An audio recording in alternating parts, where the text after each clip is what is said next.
大家好，我係 Miss 鄧老師啊。咁上一集咧就同大家分享咗咧蒸氣法同埋酒珠式嘅香薰配方俾大家作為一個參考。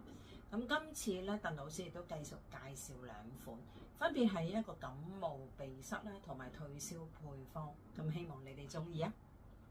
好，咁第一個咧就係鼻塞鼻敏感嘅配方。咁咧總共係10毫升嘅。咁咧香薰油咧分別係薄荷2滴。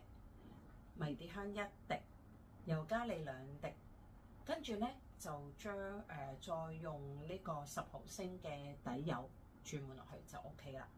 咁好啦，咁你話鄧老師有啲乜嘢嘅介紹個底油俾大家咧？咁樣講，咁我就會建議大家會用甜杏仁同埋葡萄籽油嘅，一個比較滋潤啲啦，一個比較爽身啲，咁適合任何嘅肌膚使用噶啦。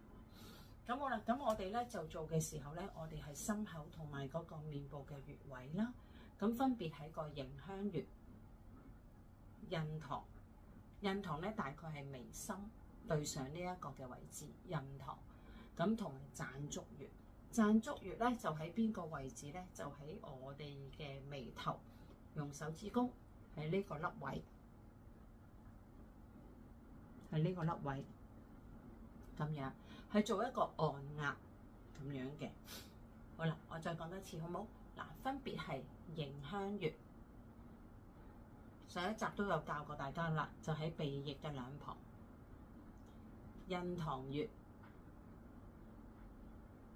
同埋攢竹穴喺呢度。仲有一個咧就係鼻通穴，上一次都有講。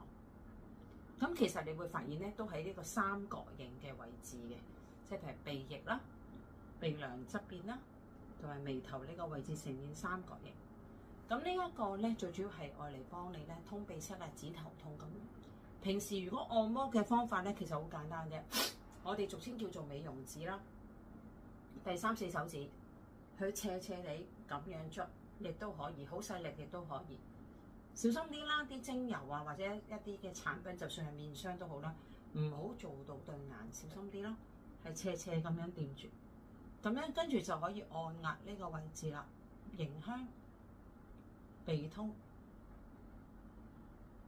，OK， 攢竹同埋印堂呢幾個穴位，咁呢個亦都係for翻止頭痛啦。或者係頭赤，係好多時你哋好自然咁樣打個頭咧，哎呀，今日好赤啊，即係咁嘅情況，哎，真係睇到眼攰。其實你好自然就自己按咗個穴位，好得意嘅。咁你試下用呢個方法，加翻呢個香薰油咁樣去做，亦都可以。咁你話我淨係搽呢幾個位，我可唔可以搽喺塊面度啊？咁其實就問題不大嘅，係啦。咁咧，你喺譬如話，如果喺嗰個喉嚨嗰度應該點樣處理咧？喉嚨嗰度呢一個咧，只需要咧自己按摩咁樣嚇，滴咗啲香薰油喺度啦，即係調配咗嘅，跟住喺度掃下佢，係啦，咁啊會比較舒適啲，同埋膊頭呢啲位置都係比較舒適啲嘅。